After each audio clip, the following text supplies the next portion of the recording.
Glória a Deus. Vamos convidar aqui para trazer a mensagem. Não sei se ele vai louvar, mas é o nosso irmão Islan. Islan, evangelista, auxiliar aqui da obra de Deus. Também é ministro de louvor.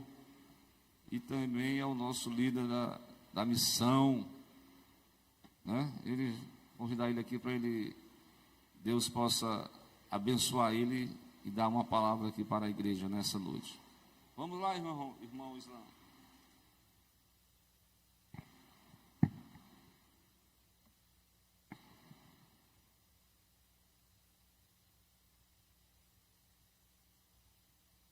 A paz do Senhor, igreja. A paz do Senhor, igreja. Tudo bem com vocês? Tudo em paz? Amém, irmãos? Coloca lá para mim, Juninho.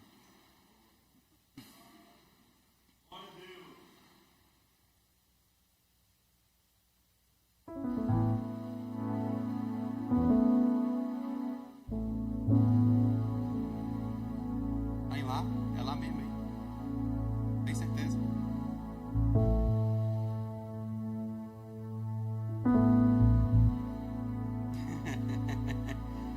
Então acho que é Mi.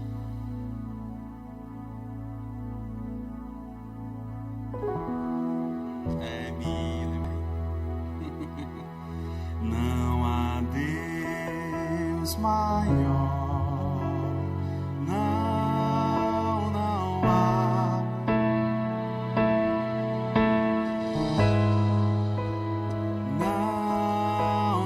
há. Não há Deus tão grande.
capítulo 24.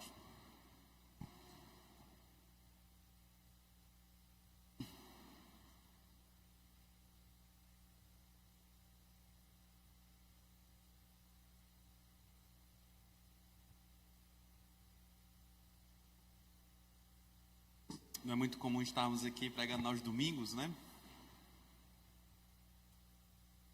Mas eu acredito muito que Deus tem uma palavra aos nossos corações essa noite. Amém? Lucas 24. Para a gente ganhar tempo, eu vou ler apenas um versículo, que é o versículo 32. Encontraram aí? Tem aqui também? 24, 32. O texto diz: não é verdade que o coração nos ardia no peito quando ele nos falava pelo caminho, quando nos explicava as Escrituras? Amém? Tudo certo aí? Amém? Então vamos lá. É um texto que acredito que a maioria que conhece, se não todos, já ouviram falar dos dois discípulos que estavam ali no caminho de Emaús, né? E isso acontece no momento da ressurreição, né? Na ressurreição de Cristo. Se tem uma coisa que enche o nosso coração de esperança, é saber que Cristo ressuscitou. Se você não fica feliz, se você não se alegra com essa informação, é porque você não entende a gravidade que nós estávamos e que fez com que Cristo descesse e morresse em nosso lugar. Cristo venceu. E por isso nós estamos alegres, né? O que antecede aqui essa história é o momento em que algumas mulheres descobrem ali que Cristo não estava no túmulo, né? Que ele havia ressuscitado. Elas preparam ali um perfume, né? Para colocar no corpo de Cristo, e pela manhã cedinho elas vão até o sepulcro na intenção de fazer aquilo que elas haviam proposto, e chegando lá, a tumba estava vazia. Bendito seja o Senhor. E aí ela vai e conta para os discípulos. Os discípulos não acreditam nelas, né? Os discípulos vão até lá para ver se realmente era aquilo mesmo.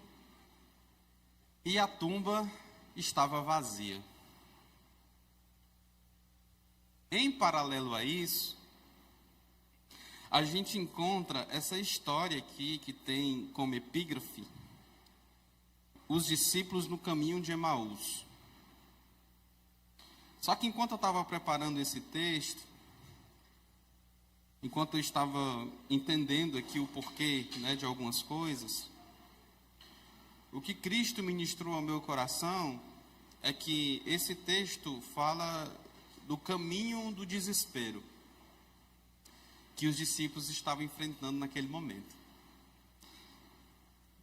Veja, a Bíblia faz questão de chamar esses dois rapazes aqui de discípulos, né?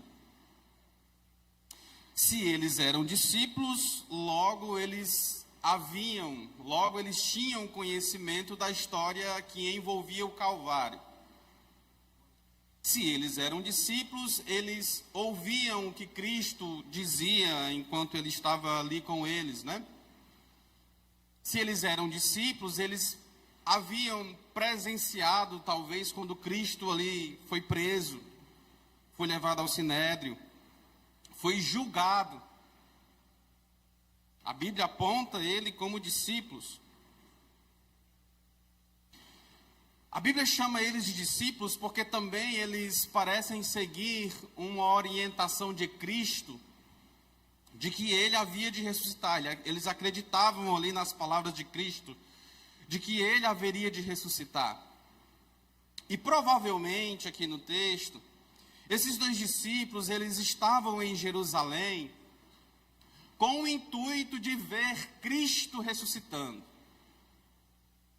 Talvez eles haviam acordado ali, ou talvez até mesmo no sábado ou no domingo de manhãzinha cedo, e falado um para o outro, vamos para Jerusalém, que como ele disse que haveria de ressuscitar, provavelmente em Jerusalém isso aconteça. Provavelmente em Jerusalém a gente veja o resplendor da sua glória e da sua ressurreição. Né? E talvez esses discípulos esperavam essa ressurreição gloriosa, algo extraordinário. Porém, algumas coisas Cristo revela a pessoas específicas e no tempo certo. Nem todos estavam cientes ali da ressurreição, e aí as mulheres vão até o sepulcro e percebem que estava vazio, bendito seja o Senhor. Apesar de nós termos expectativas prontas de como será o agir do Espírito Santo, ele já tem um plano, amém? Apesar de nós imaginarmos que Cristo fará dessa forma, apesar de nós planejarmos o ano, de como será o desenrolar dos fatos, Cristo já tem um plano, um caminho preparado que jorra para a eternidade. Os 2 discípulos talvez até haviam marcado uma hora específica para abandonarem Jerusalém, caso não tivessem evidências da ressurreição de Cristo. E foi isso que aconteceu. Porque no texto, os 2 discípulos, eles começam a conversar ali, o texto vai dizer que eles começam a conversar uns com os outros, duvidando daquilo que Cristo havia falado de que ele haveria de ressuscitar. Quando Jesus se aproxima deles e pergunta o que é que vocês estão conversando, eles dizem, olha, você é o único que não está entendendo nada que aconteceu em Jerusalém. Jesus disse que ressuscitaria, mas já é domingo de manhã e até agora ele não ressuscitou. Ele disse que ressuscitaria. Apostamos nele toda a nossa esperança, mas as coisas não aconteceram como nós pensávamos que aconteceria. Deixa eu dizer uma coisa para você. Eu falei isso no dia 31 de dezembro aqui, enquanto nós estávamos celebrando o culto da passagem do ano. Não é porque você não viu a ressurreição que ela não aconteceu. Deixa eu falar de novo, para ver se você entende. Não é porque você não viu a ressurreição que ela não já aconteceu. Não é porque você não viu o milagre acontecendo nos seus olhos que ele já não está acontecendo. Não é porque você não viu o seu marido salvo que não significa dizer que Cristo não já está trabalhando no seu coração para trazê-lo de volta para a igreja. Não é porque você não viu a cura do seu filho que Cristo não já está curando. Amém? Tudo bem até aqui?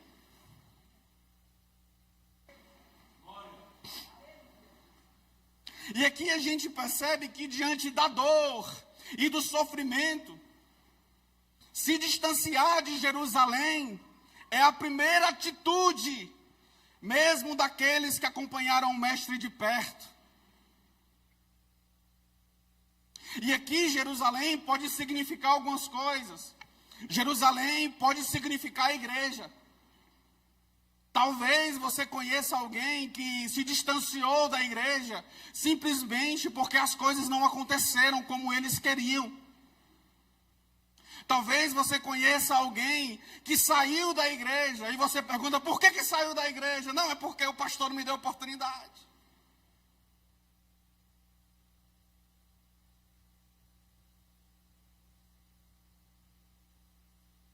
Não, por que você saiu da igreja? Não, porque eu achei que as coisas deveriam acontecer como eu esperava. Como não aconteceu, eu saio de Jerusalém.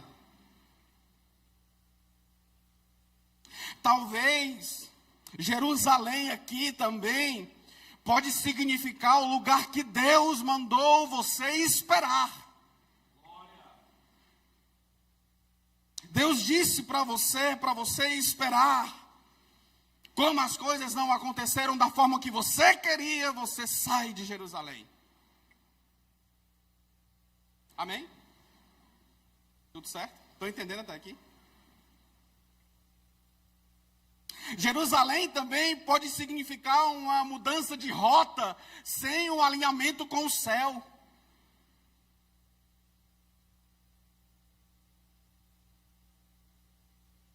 As pessoas, elas passam a tomar decisões sem antes consultar o Senhor. Jerusalém também pode significar a perda de foco em quem pode realizar milagres. E talvez eu estou pregando para pessoas aqui que não conheceram ainda o Cristo que realiza milagres. Talvez eu estou pregando para pessoas aqui que não entenderam o poder que há em Cristo Jesus, capaz de realizar milagres, capaz de salvar o perdido. Olha para cá, deixa as crianças passar.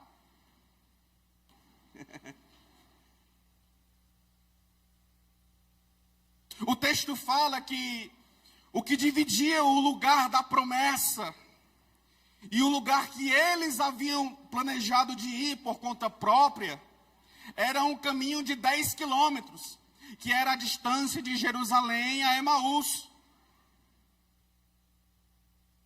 E aí, nesse caminho que eles percorrem,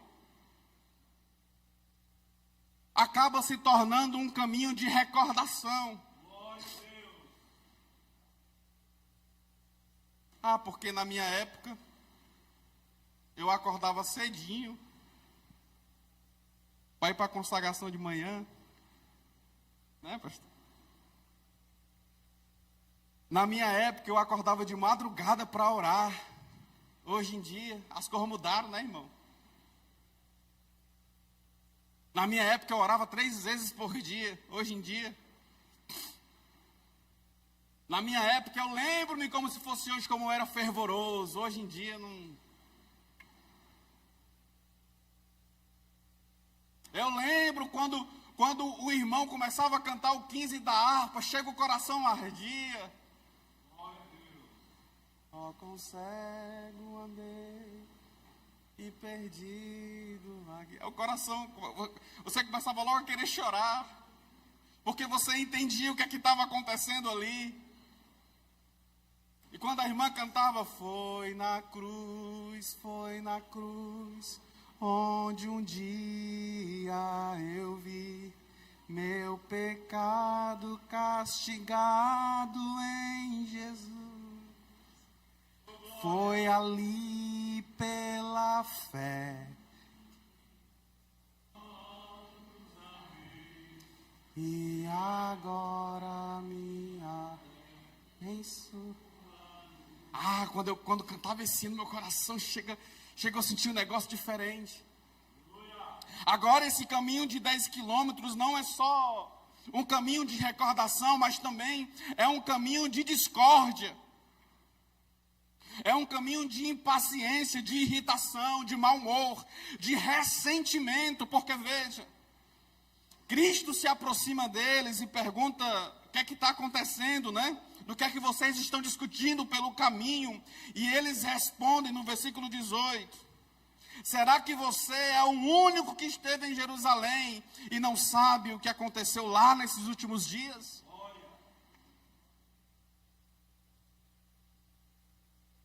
Em outras palavras, macho, está sabendo não o que está acontecendo, né?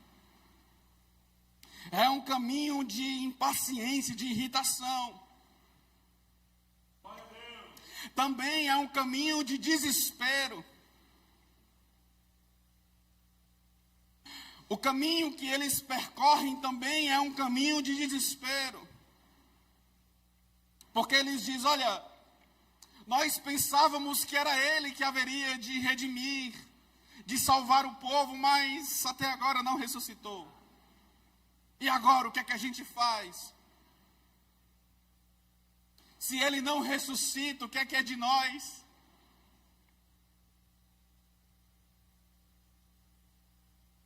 São as características daqueles que se distanciam de Jerusalém. Só que o texto vai dizer que esses discípulos, antes de chegarem à aldeia chamada Emaús, o Nazareno se aproxima deles. Antes deles chegarem à cidade de Emaús, o Nazareno aparece para restabelecer o fundamento. Que fundamento é esse, irmão? Veja, há um vínculo necessário entre dor, entre sofrimento e glória. A cruz, ela acaba se tornando uma vitória paradoxal. Embora aparentemente estejamos destruídos e os nossos inimigos já estejam comemorando a nossa derrota, Deus tem uma estratégia na dor que aponta para um caminho de glória nele.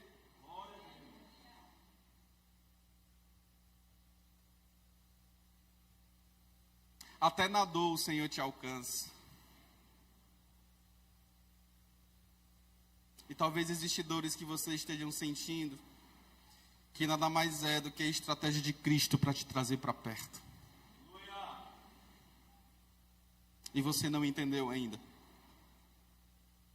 O Nazareno se apresenta ali para aqueles discípulos, para lembrar eles da promessa. Porque às vezes a gente precisa se recordar da promessa que Cristo fez para a gente. Alguns crentes muitas das vezes sofrem de amnésia, não entendem mais, não lembram mais daquilo que Cristo falou que faria. Daquilo que Cristo falou que realizaria. E a gente vê isso durante toda a história. De pessoas que não entenderam o que Deus havia falado. A gente vê em Moisés, que Moisés orienta o povo e passa 30 dias em cima do monte, e quando desce o povo já está corrompido, porque esqueceram da promessa. Porque isso é muito parecido com a gente. É por isso que muitas das vezes a gente precisa de 15 confirmações do Senhor, para entender que a gente precisa ser evangelista.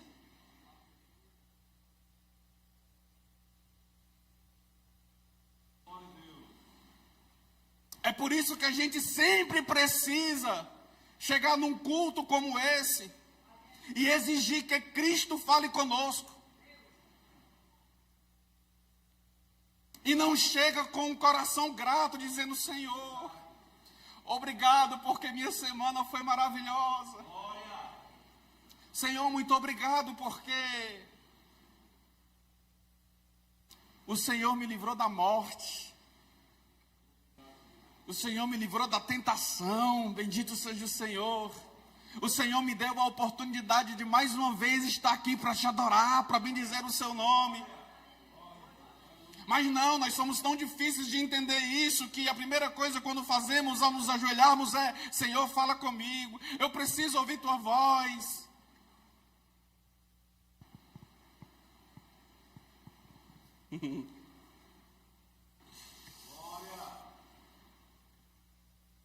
É, Jesus.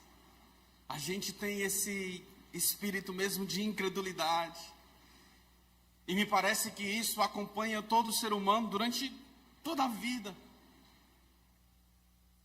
De querer tirar prova de Deus e usar o texto de Gideão para dizer que não, vou fazer tantas provas com o Senhor para saber se assumir o ministério da família de Deus mesmo. O Senhor está te chamando para trabalhar, preste atenção, crente. Não, eu vou orar ao Senhor para saber se eu tenho que estar aqui 3h30 para evangelizar com o Adailton às ruas. O Senhor está te chamando para trabalhar, crente. Glória a Deus. Você deveria se sentir honrado para trabalhar com o Senhor.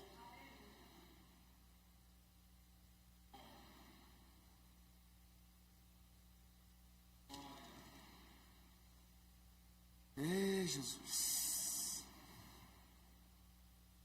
O Nazareno aqui, ele aparece também para nos fazer enxergar que o dia do sofrimento está chegando ao fim. A gente percebe aqueles 2 discípulos ali sofrendo, porque as coisas não aconteceram da forma como eles gostariam que acontecesse.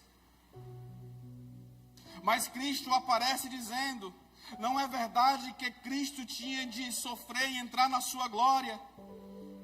E ele vai discorrendo toda a história para eles.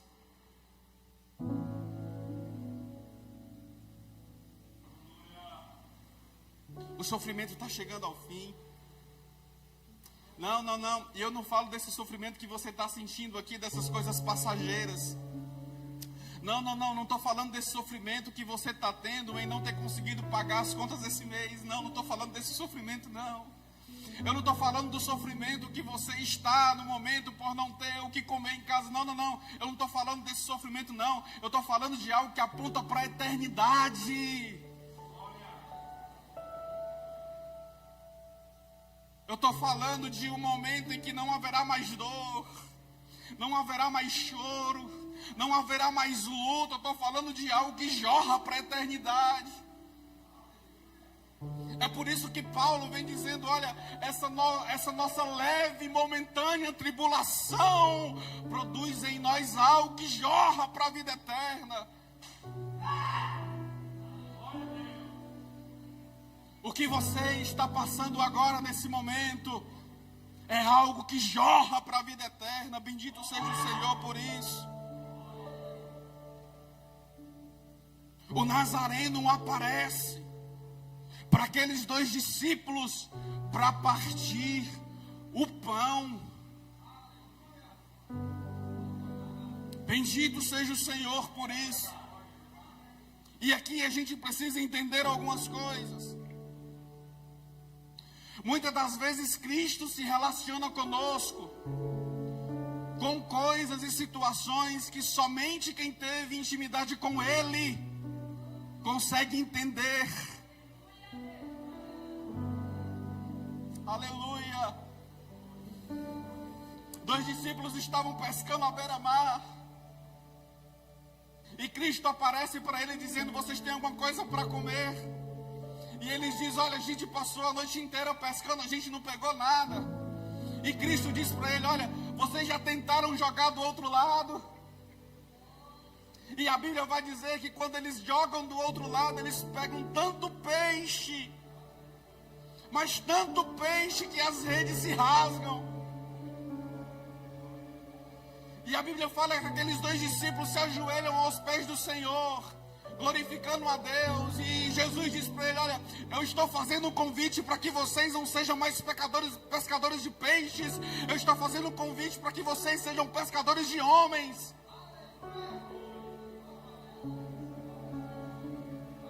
Quando Cristo ressuscita, a primeira coisa que os discípulos fazem é voltar a pescar peixe novamente.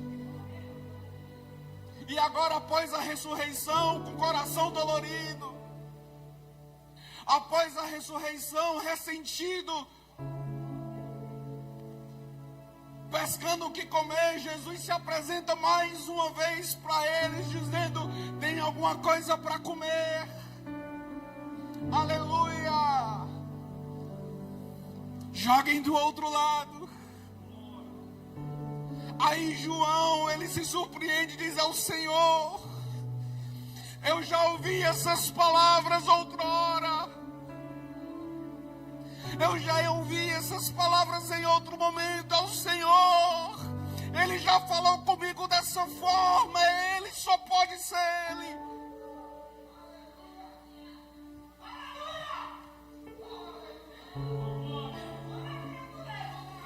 O Senhor, Ele costuma falar com a gente em nossa intimidade.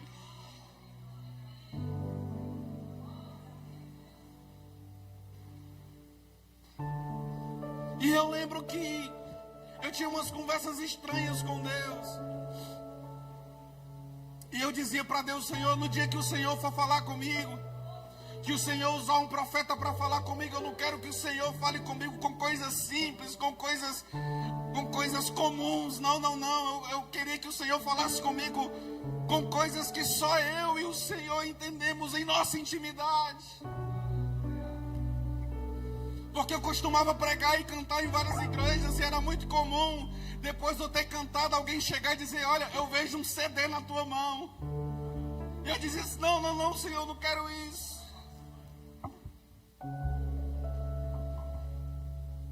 E uma vez eu subi o monte, gostava muito de subir monte.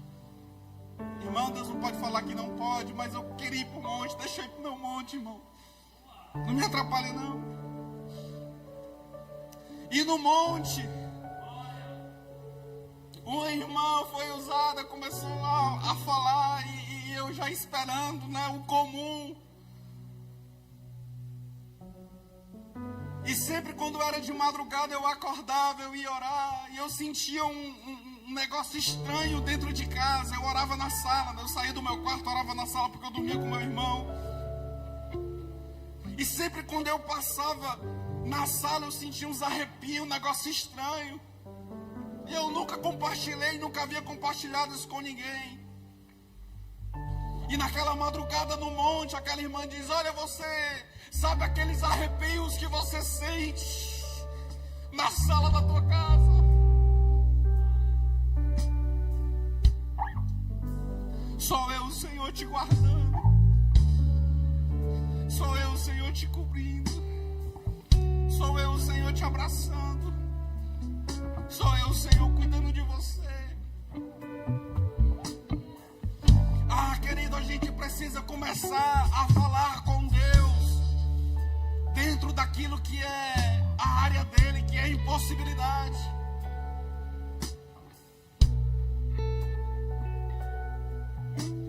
Peça algo que é da intimidade de você e o Senhor. Peça para Ele falar com você dentro dessa intimidade.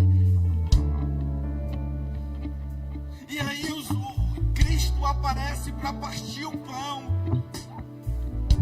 para repetir talvez aquilo que Ele havia feito antes da sua morte. E o texto vai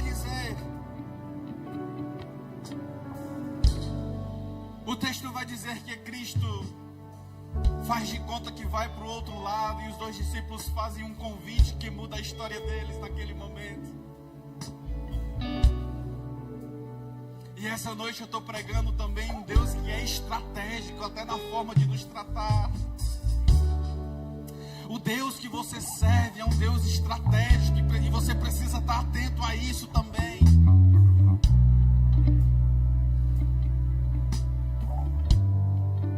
Cristo faz de conta que vai para um lado, e os dois discípulos: olha, está muito tarde, passa aqui a noite com a gente, já está ficando escuro. Eles nem sabiam para quem que ele estava falando, para a luz do mundo. Aleluia, está ficando escuro. E a Bíblia fala que Cristo, ele senta à mesa ali com aqueles dois discípulos, pega o pão e dá graça e parte. E a Bíblia fala que assim que ele parte, os olhos deles são abertos. Bendito seja o Senhor. E eles olham um para o outro e dizem: não é verdade que quando ele nos falava, o nosso coração ardia? A intimidade faz com que nós percebamos o caminho que já foi percorrido. A intimidade faz com que consigamos perceber características de um triunfo em meio ao sofrimento.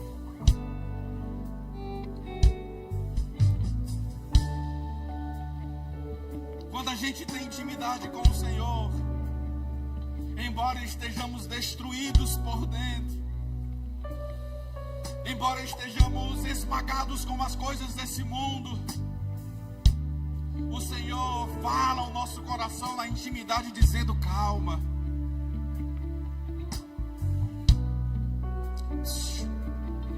calma, é só um vento. Tá vendo isso aí que você julga como tempestade? É só um vento. Na hora que eu soprar, o vento passa. Na hora que eu soprar, esse vento passa. Era isso que os discípulos temiam enquanto estavam ali no mar, quando o barco balançava para lá e para cá. Cristo aparece para dizer: vento, calma. E os discípulos dizem: quem é esse? Que até o vento e o mar lhe obedecem. Ainda que estejamos nesse caminho doloroso de recordação, bebendo do cálice da discórdia todos os dias e nos desesperando constantemente, as palavras do Nazareno queimem nossos corações, mesmo que estejamos no caminho errado.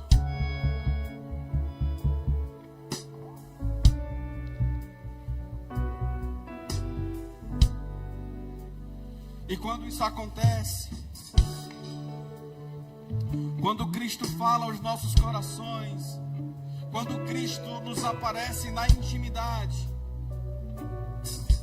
o texto vai dizer que quando os olhos deles são abertos, ainda está de noite. O texto vai dizer que quando os olhos dos discípulos se abrem, é de noite. E a Bíblia fala que ainda de noite os discípulos retornam ao lugar da promessa. Os discípulos, eles não esperam amanhecer. Não. Assim que Cristo fala, é uma ordem direta. Se Cristo falou com você, é uma ordem direta. Se Ele disse para você parar, pare. Se Ele disse para você andar, ande. A ordem de Cristo é direta para você. Só nos resta obedecer. Quando eles retornam com um único objetivo: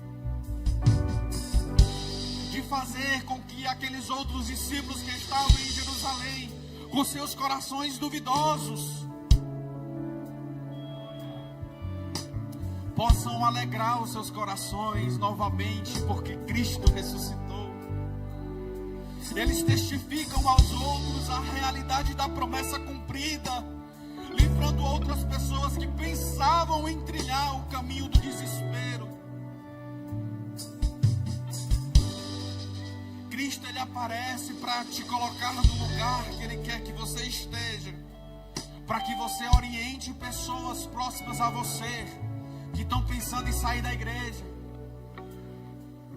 que estão pensando em abandonar o ministério, que estão pensando em abandonar tudo, desistir até mesmo de suas vidas. E o texto vai dizer que quando eles voltam a Jerusalém, eles vivem coisas extraordinárias em Deus. Você está pronto para viver coisas extraordinárias em Deus? Você está pronto para viver coisas extraordinárias em Deus? Você está pronto para viver coisas extraordinárias em Deus? Porque parece um convite simples, né? Parece uma pontuação comum, é porque a gente está muito acostumado com palavras de efeito no nosso dia a dia. Porque muitas das vezes nós não entendemos a dimensão disso que nós falamos. Quando nós cantamos na Santa Ceia que Ele ressuscitou, que Ele vive e está entre nós, muitas das vezes nós não entendemos a dimensão do que é que nós estamos cantando, do que é que nós estamos falando aqui.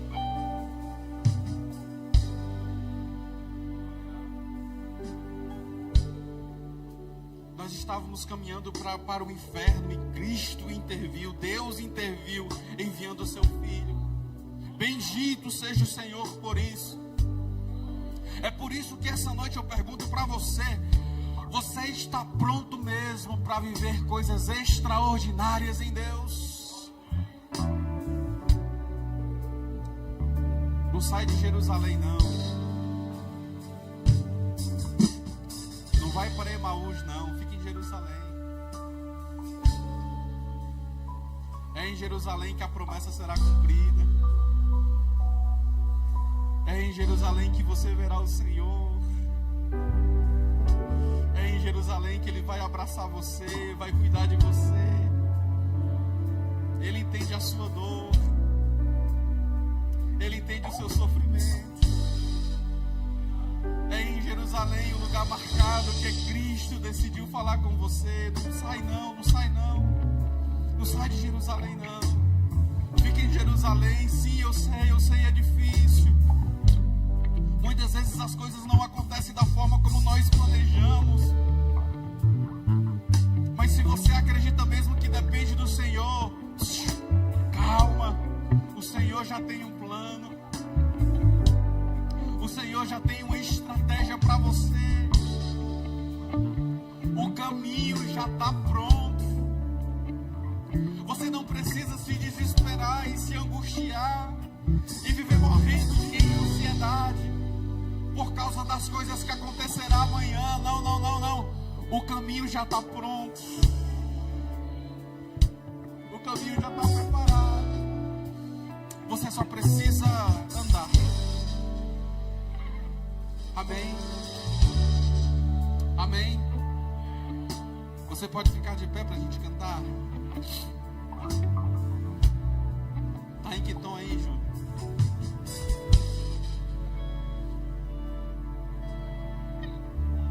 Aleluia.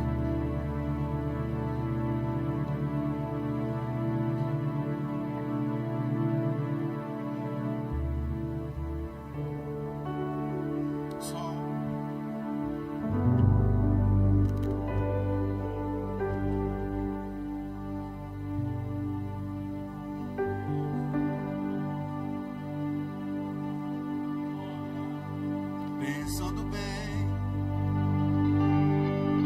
só a presença de Jesus na minha vida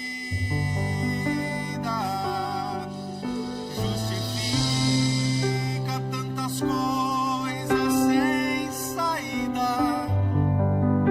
É a realidade que eu não posso me afastar.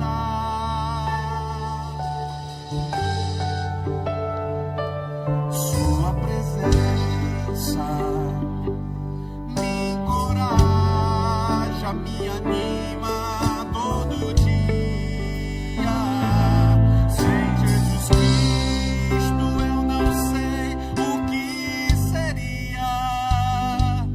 Um vivo morto sem poder me levantar. Você sabe, canta, vai. Não me deixe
te encorajo, vai em frente. É a presença que eu anelo tão somente. Não há barreiras que eu não possa ultrapassar.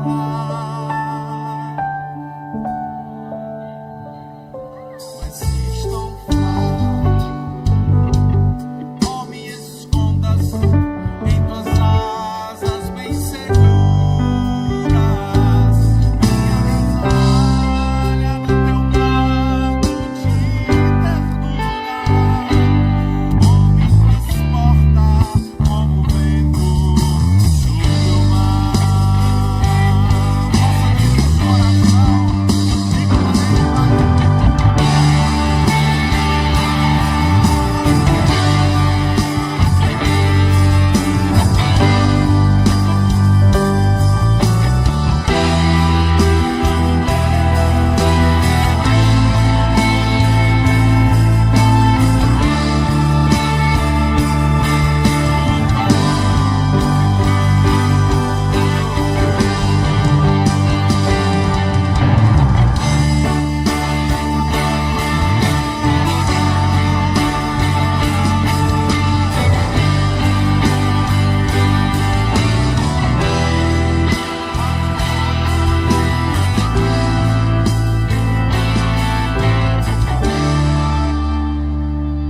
Não me deixe, Senhor,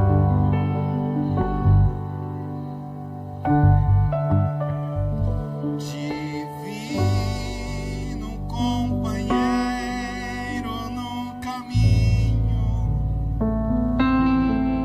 Sua presença eu sinto logo ao transitar. Eis que dissipaste toda sombra. Já tenho luz, a luz bendita do amor. Fica, Senhor, já se faz tarde. Tens meu coração para pousar. Faz em mim morada permanente. Fica, Senhor, meu Salvador. A sombra da noite se aproxima e nela o tentador vai chegar.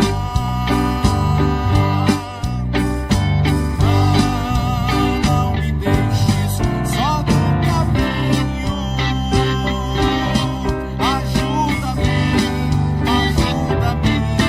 a só chegar. Você sabe, canta aí, vai. Fica, para